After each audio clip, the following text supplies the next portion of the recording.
Hey everyone, this is Karenology. Today's story is so unbelievable. You'll think it's straight out of a movie. Let's get into it.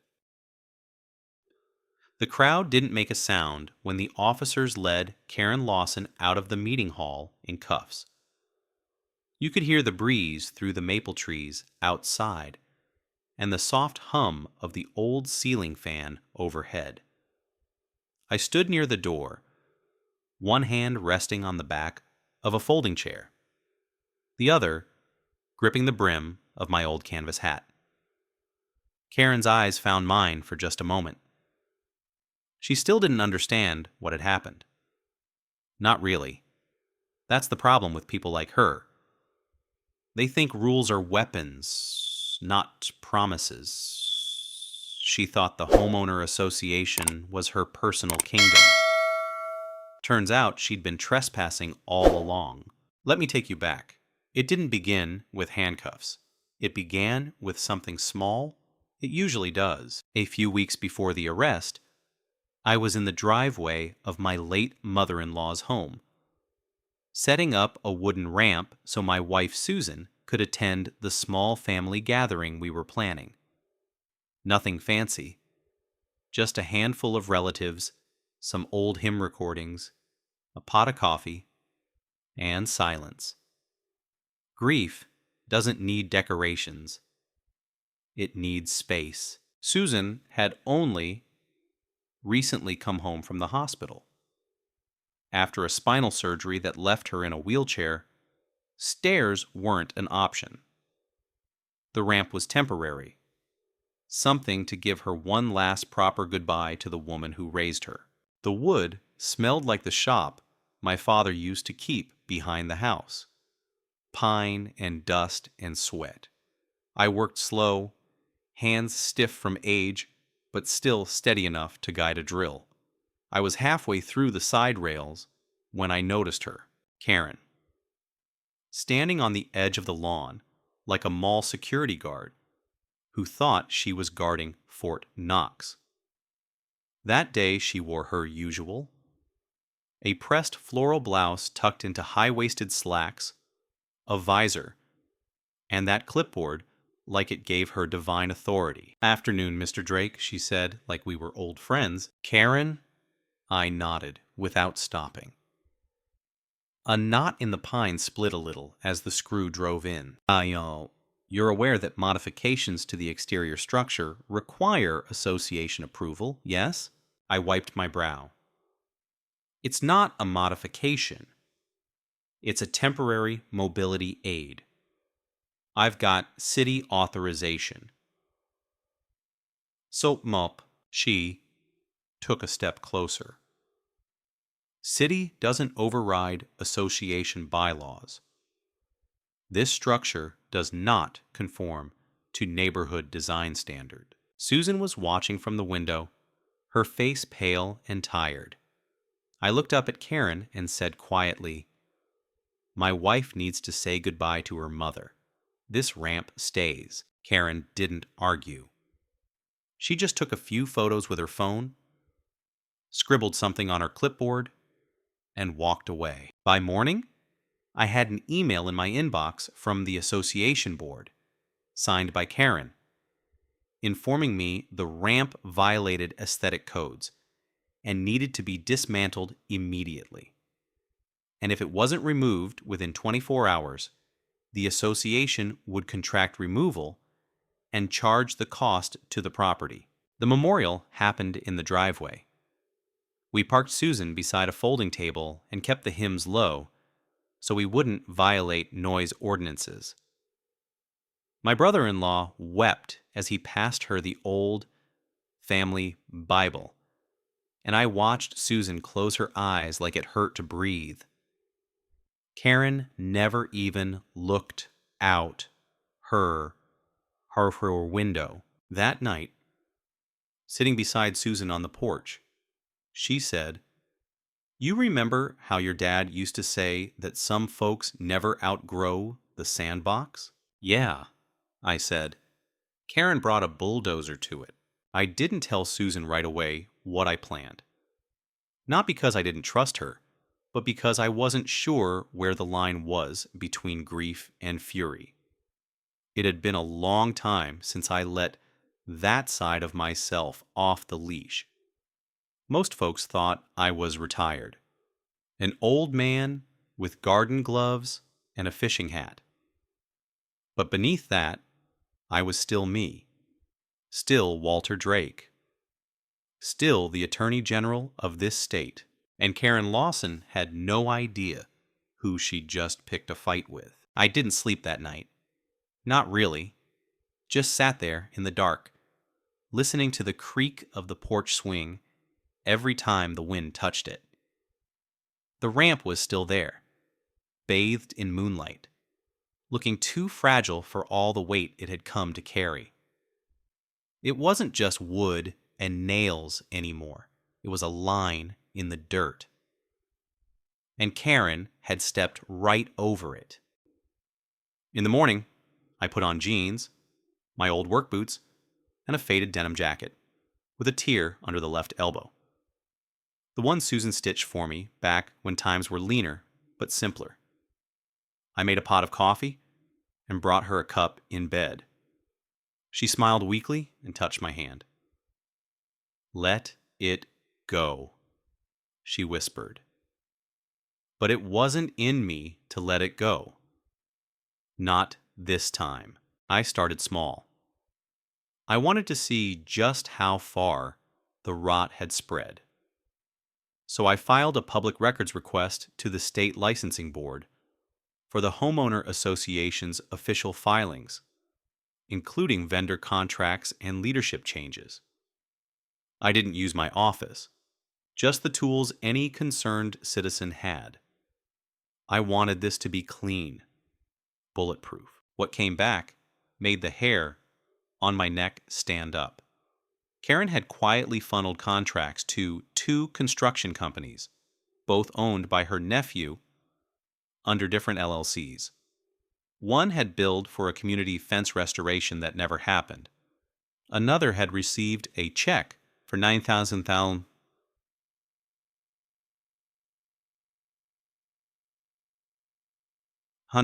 say laid sidewalk aesthetics, but there was no record of any work done. And those were just the first 2 pages. I needed more. So I drove down to the county records office. Small, red brick building with blinds that hadn't been cleaned since the 80s, and spent the afternoon digging through paper files that smelled like mildew and lemon cleaner. I found permit inconsistencies, overlapping payments, and a suspicious number of anonymous complaints, all tied to properties owned by folks who'd once challenged Karen at association meetings. I started to piece it together like a jigsaw puzzle, each fragment fitting tighter than the last. But something didn't sit right. The board had 5 members. Karen was the chair, but not alone. The others signed off on these budgets too. Either they were blind or they were in on it. That's when I called Jenny Sinclair. Jenny was the association's former treasurer. She'd quit 6 months ago, citing personal reasons. I'd seen her walking her dog, a fat old golden retriever named Lucky, and we'd chatted a few times over the years. I caught her after church and asked if we could talk. She hesitated, looked around like she expected someone to be listening, then nodded. We met the next day at the back booth of Marty's Diner. She brought a manila folder, slid it across the table with a trembling hand. "I shouldn't have kept these," she said, "but something told me—" She trailed off. Inside were copies of checks, meeting minutes, and something that turned my stomach. An email exchange between Karen and the board's vice chair, discussing how to strategically pressure homeowners who missed a payment. It was more than abuse of power. It was targeted harassment. Like, why are you giving me this now? I asked. Jenny didn't answer right away. She sipped her tea, eyes fixed on the faded mural behind me. Finally, she said, "Because my sister lives next to one of those families. And last week, their teenage son got a fine for loitering in his own driveway. That's how these things start. Not with fire and noise, but with slow, quiet suffocation. One voice at a time. I knew I had enough to open a preliminary case. I also knew that if I did, it wouldn't stay quiet for long. Karen had friends in the county office. She wasn't just some petty tyrant. She had protection, influence. Still, I went home that night and pulled out a fresh legal pad. Drew a line down the middle. On one side, I wrote law. On the other, neighbors. I stared at that list for a long time, thinking about how easy it was to confuse the two, and how hard it would be to separate them. Then I heard it. A knock at the door.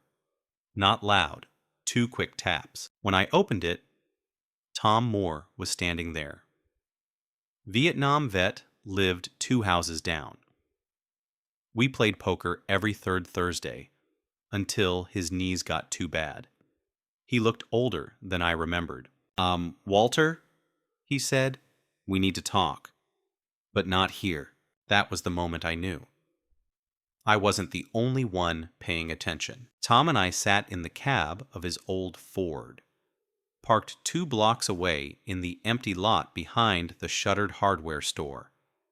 He didn't say much at first, just stared through the windshield, both hands gripping the steering wheel like it was keeping him anchored to something steady. I waited. I'd learned a long time ago that silence could pull more truth out of a man than any question. "I served 3 tours in Nam," he finally said, voice low, gravelly.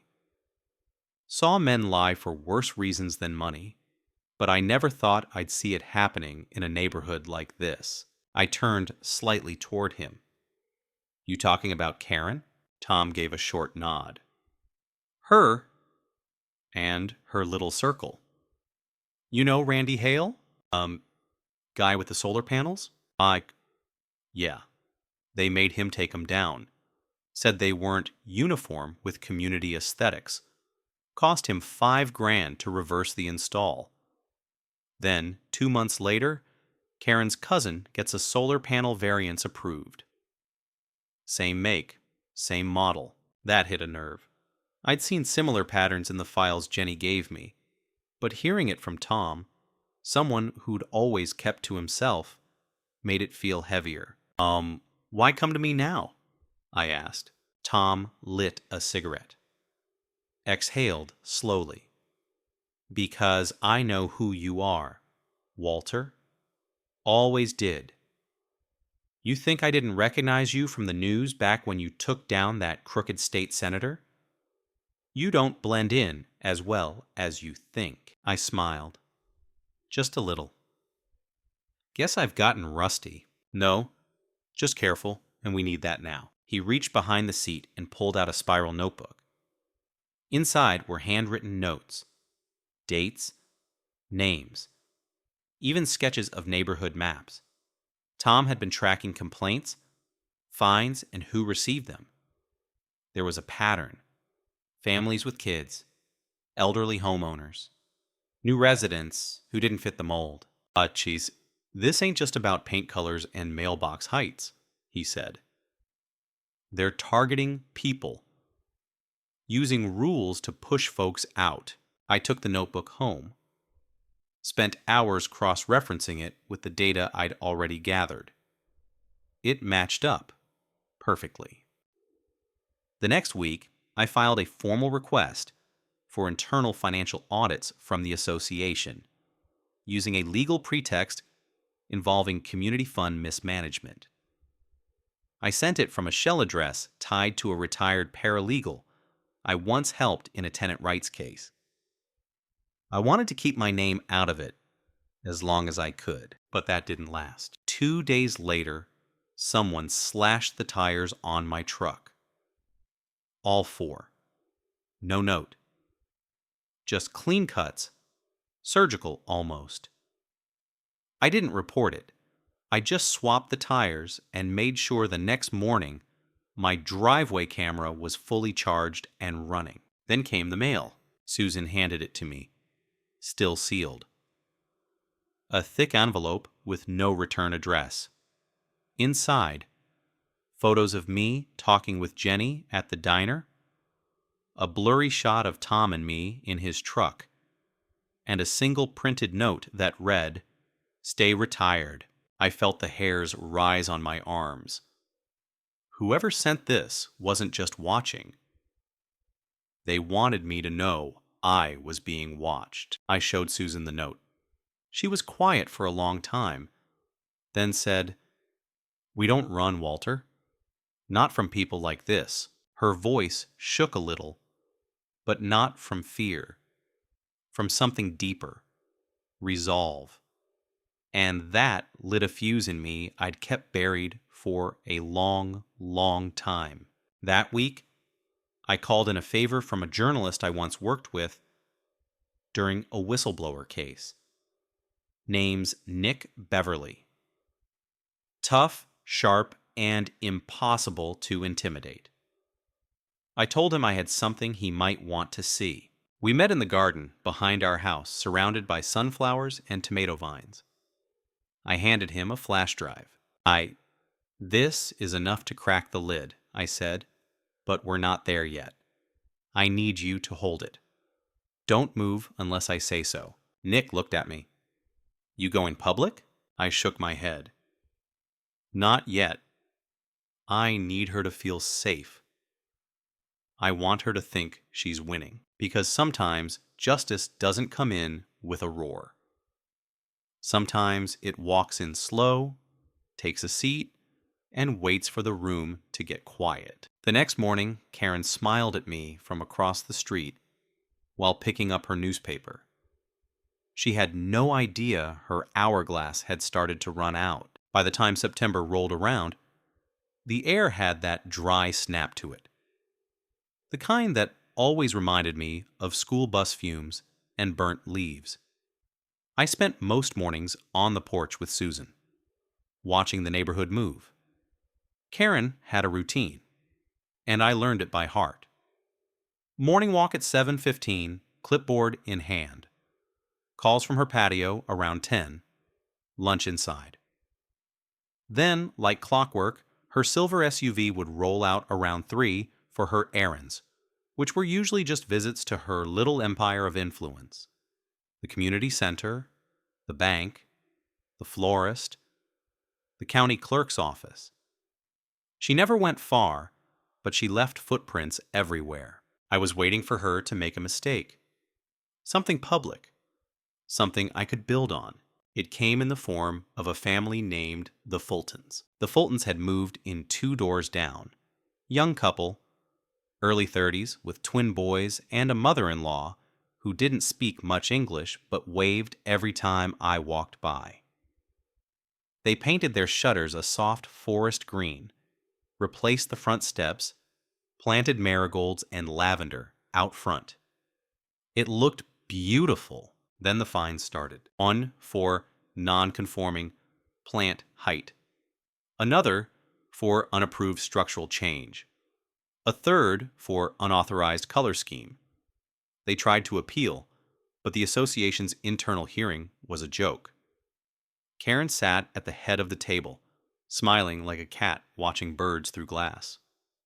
Every word out of their mouths seemed to annoy her more. I knew it was my moment. I called Nick Beverly and told him to come to the hearing with a concealed recorder. I told the Fultons I'd support them pro bono if they were willing to let me file a real appeal, one with teeth. They agreed. The next week, Nick handed me the recording. It was damning.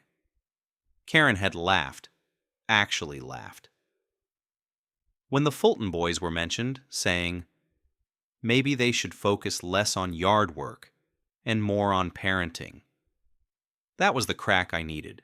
With the audio in hand and Jenny's documents cataloged, I submitted a complaint to the state attorney's ethics board under the name of a fictitious civic group. It triggered an automatic review. Karen didn't know yet, but the board did, and now the cracks were showing. Randy Hale came by that afternoon. He looked like a man who'd spent months chewing glass. He said, "You do this? You make them look at her?" I nodded. He didn't thank me. Just stood there for a moment, eyes wet, and then said, "My daughter wanted to come back for Thanksgiving. I told her not to. I couldn't face her, Walt." Then he walked off. It hit me harder than I expected. I sat down that evening and wrote a letter to Susan. I handed it to her with our tea. She read it silently. It was everything I hadn't said aloud. That this wasn't about the ramp, not anymore. That it had become about what kind of place we were leaving behind. That, even if I lost, I couldn't stop. She folded the note and placed it under her mug like a paper coaster. Then she looked at me and said, "So don't lose." I started digging into the association's bylaws, looking for leverage.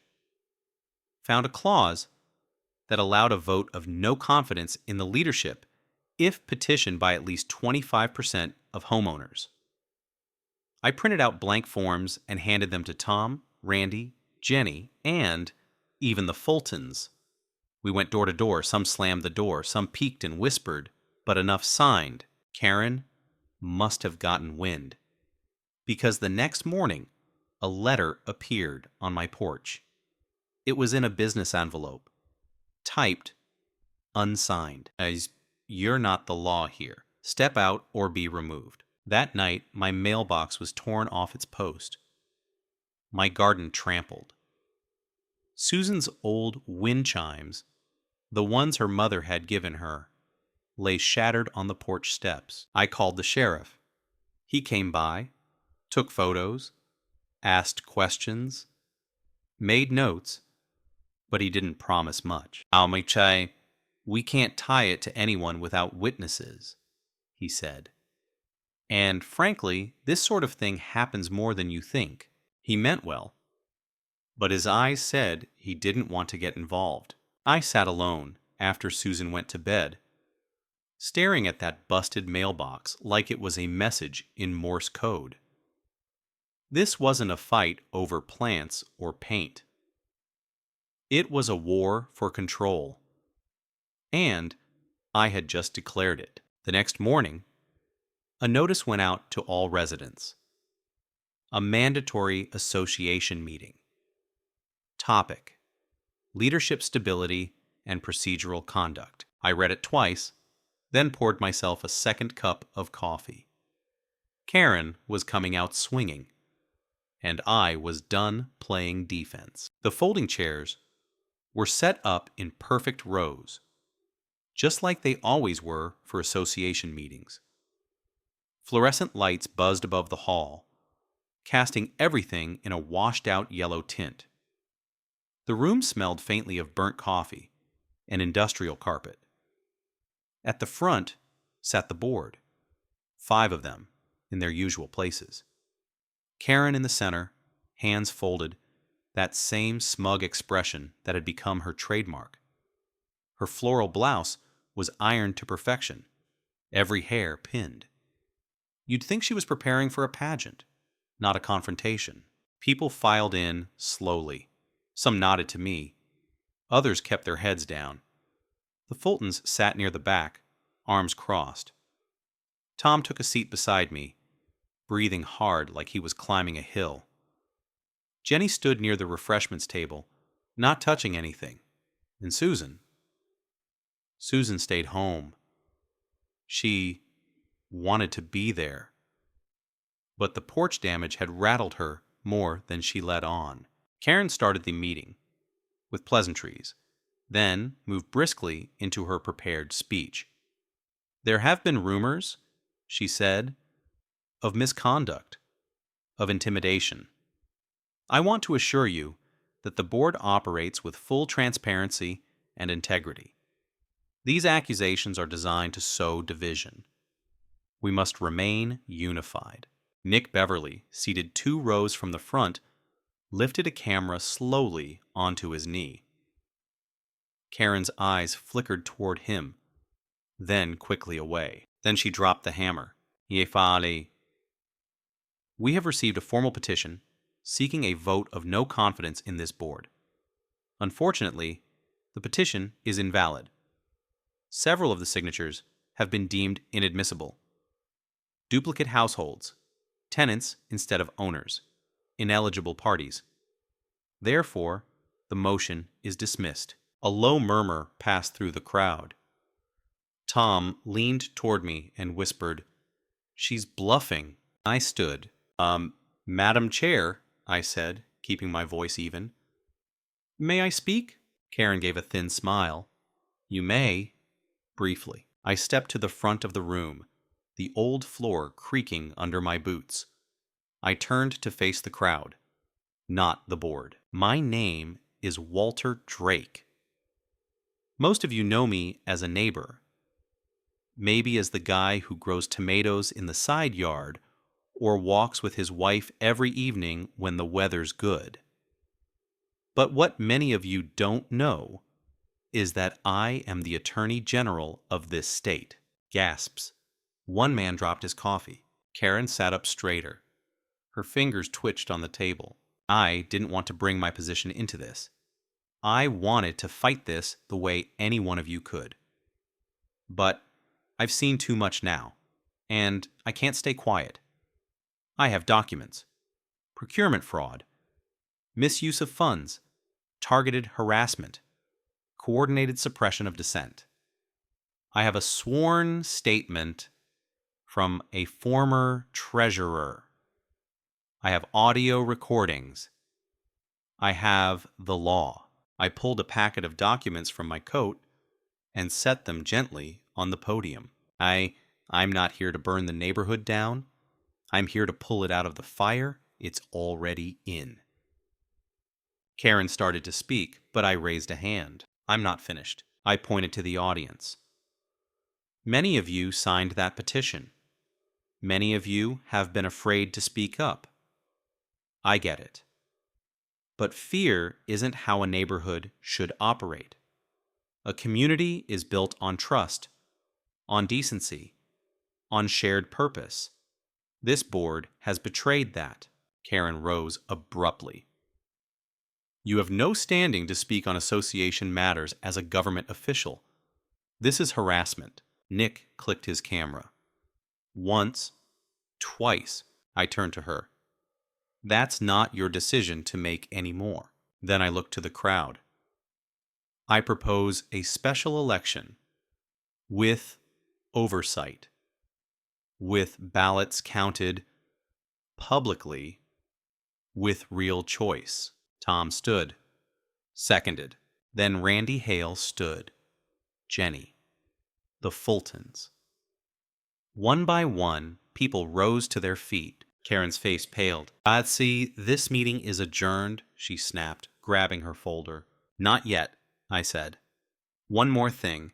I stepped aside as Nick stood and handed printed stills of the Fulton hearing to the front row. "She mocked their children. That's who you're letting make decisions for you." Karen stormed out. The board members followed, but slower. 2 paused at the door, like they weren't sure which direction they wanted to go. The crowd didn't leave right away. They talked. They shook hands. They exchanged numbers. It felt like something had cracked. Not just in the boardroom, but in the neighborhood. People were remembering how to be neighbors again, but I knew better than to think Karen was finished. People like her never walk away quietly. So I went home, locked the door, and waited for the next move. The morning after the meeting, the neighborhood felt different. Not louder or busier, just more awake. I saw people I hadn't seen in months walking their dogs, chatting by mailboxes, waving at passing cars. It was like someone had turned the lights back on in a house that had sat dim too long. The fear had cracked. Not broken entirely, but cracked enough for air to get in. But fear doesn't disappear. It adapts. And Karen wasn't gone. Later that day, an email hit the inboxes of every homeowner. No name, no subject line. Just an attached PDF filled with selectively cropped photos, out of context quotes, and language that tried to paint me as a bully who infiltrated the community for political reasons. It was sloppy work, but it had reach. That night, Susan read it aloud in the living room. When she finished, she tossed the printout on the coffee table and said, "It's not even clever. Just loud." Still, it stirred the water. A few people pulled their names from the petition. Some who had stood during the meeting now avoided eye contact. Karen knew how to work shadows. Then came the anonymous tip. Nick called me from a blocked number. Got a message in my private inbox. Said to check property deeds for any board member acquisitions in the last 12 months. I didn't ask who sent it. I just went digging. What I found was a shell game. 3 properties that had gone into association-backed foreclosure, small, poorly maintained homes, had ended up in the hands of LLCs registered to a holding company in Nevada. I traced ownership through 5 layers. At the center, Karen's husband, under an alias he'd used before in a zoning dispute 6 years back. I printed every page, marked every connection, and packed it into a folder so thick it barely closed. It was more than unethical. It was criminal. But I needed a nail, not a hammer. Something direct. Something simple enough for even the most cautious agency to act on. That's when Randy Hale showed up again. He knocked on the door with the kind of face that told you he was either about to apologize or ask for a drink. Maybe both. "Got something you need to see," he said. "But I don't want my name on it." We sat in the garage, the air smelling of oil and tomato vine. He pulled out a flash drive. My nephew's in IT. He backed up the HOA email servers a while back during some data loss thing. I made a copy. Didn't look through it until now. The files were staggering. Dozens of internal emails between board members. Mostly from Karen, discussing strategic violations, preferred buyers for seized homes, even templates for denial letters with pre-filled fines. And then, there it was. An email Karen had sent to the board 3 days after Susan's mother passed, referring to the ramp I'd built as a leverage point to deter similar behavior. She called it a necessary stand against creeping leniency. That was my nail. I drove straight to the county DA's office the next morning and handed over the drive, the folder, the printouts. I didn't tell them who I was, just gave them the facts, the chain of evidence, the names. That same afternoon, subpoenas were issued. Quietly, but officially. Karen must have felt it, because by evening her house was dark. Curtains drawn, no lights, her car gone. A neighbor said she left in a hurry, suitcase in hand. But the next morning she was back, standing on her porch like nothing had changed. Watering her roses. Nick called me that night. She's daring you. Wants to see if you'll blink. I didn't blink. I filed a formal motion for a special oversight committee, attaching all evidence to a motion for immediate suspension of the board pending investigation. 3 days later, it passed by majority vote. Karen was officially stripped of all association authority. That night, someone rang my doorbell at 2:16 a.m. I opened the door with a baseball bat in hand, but no one was there. Just a single garden rose on the porch step. I stood there for a long time, listening to the wind in the trees, thinking about all the years we'd lived quietly, trying not to stir the water, and how stirring it had finally cleared it. The days after Karen's suspension moved with an eerie stillness, like the town was holding its breath. Meetings paused, emails stopped, the board went silent.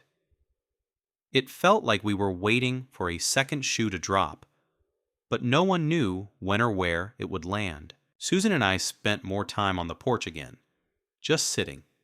She'd taken to stringing up wind chimes from the eaves, new ones, soft and low, replacing the broken ones from her mother. She didn't say much, but I could see it in her shoulders. The tension hadn't gone. It had just settled deeper, like a stone under the skin. Then, midweek, I got a call from Jenny Sinclair. Walter? She said, her voice strained. There's a problem.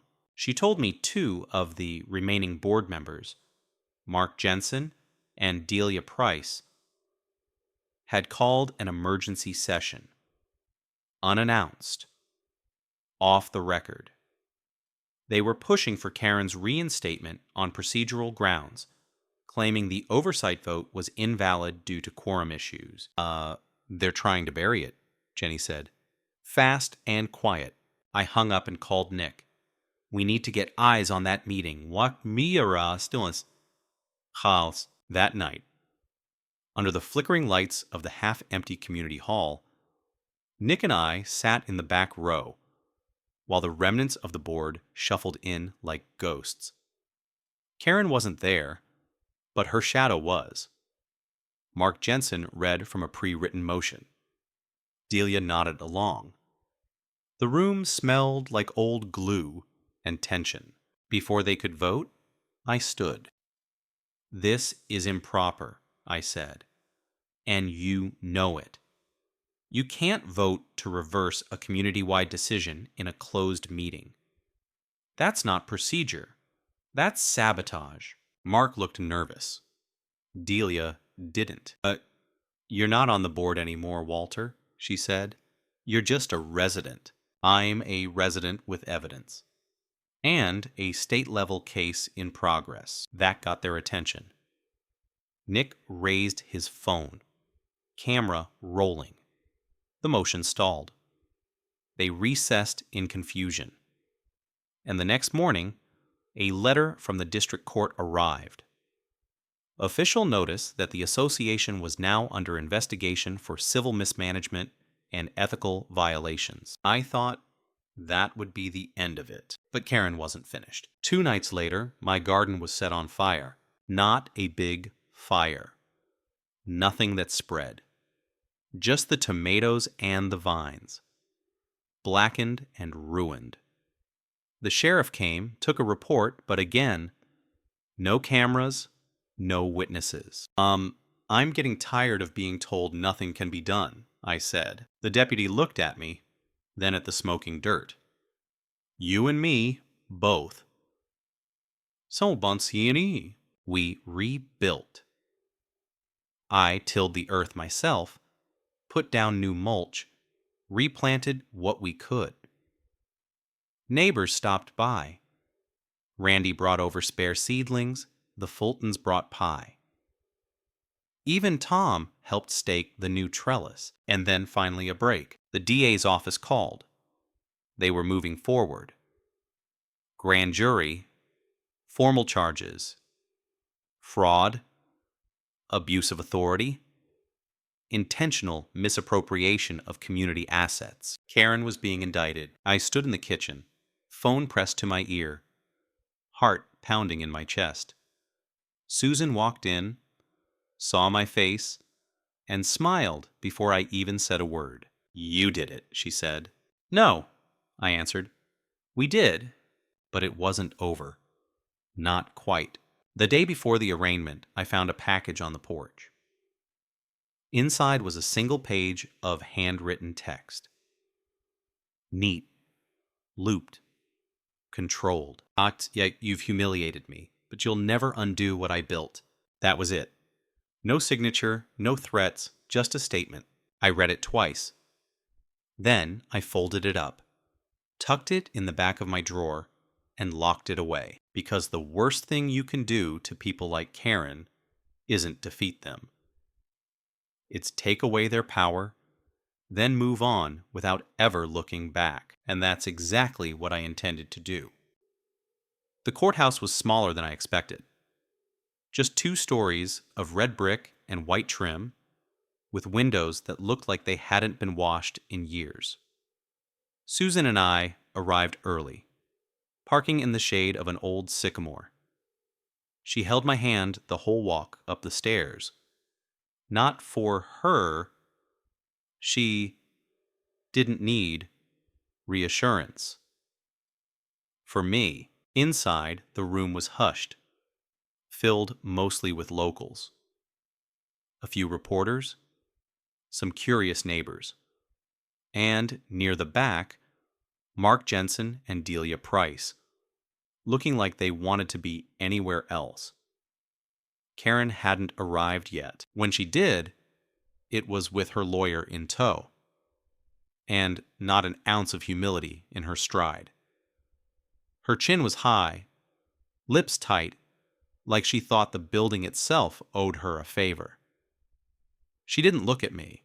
The judge was professional and swift. The charges were read. Karen pled not guilty. The prosecutor summarized the evidence: fraudulent contracts, financial manipulation, harassment, and procedural obstruction. Each word fell like a nail in a box, already sealed. Outside, cameras waited. I didn't speak to them. I let Nick do that. He told the story clean, honest, without drama, just facts. That was enough. Karen posted bail that afternoon, but her time was over. The special committee replaced the entire board within a week, and a formal election was scheduled. Jenny ran unopposed for chair and won by a landslide. Randy agreed to serve as treasurer. Tom declined a position, but promised to attend every meeting. Me? I declined office too. I'd done my part. It was time for others to step up. We rebuilt slowly. The ramp stayed in place, upgraded and permanent. Susan helped paint it sage green, and the neighbors came by with brushes and coffee. The wind chimes sang again. My garden came back stronger. Tomatoes fat and sweet, basil in neat rows, sunflowers stretching like old men toward the sky. One evening, after supper, Susan and I sat on the porch and watched the sun dip behind the maples. She leaned her head on my shoulder. "You think she'll come back?" she asked. I shook my head. Not like before, because power once lost is hard to reclaim, especially when it was built on fear. The next week, I boxed up all the documents. The emails, the notes, the court filings. Labeled it Case 47A, and stored it on the top shelf of my garage. I didn't burn it. I didn't want to forget, but I didn't need it anymore. The neighborhood was quieter now, but not silent. Children laughed on driveways. People waved again. The fence between my yard and Tom's got replaced, and we agreed not to plant anything within a foot of it, just to keep things neighborly. That ramp, the one Karen tried so hard to erase, became something of a symbol. People brought their parents to visit and used it. One neighbor asked for help building a similar one for her sister. I helped, of course. My father used to say, "Justice isn't a gavel, it's a shovel. You dig and dig until you hit something solid. Then you stand there and you don't move." That's what we did. We stood long enough, firm enough until the ground under us became steady again. And if you ask me what changed the neighborhood, I'll tell you it wasn't me. It wasn't Karen either. It was that ramp, a simple thing, built for one moment. That showed people what could happen when you stop asking permission to do what's right and start doing it instead.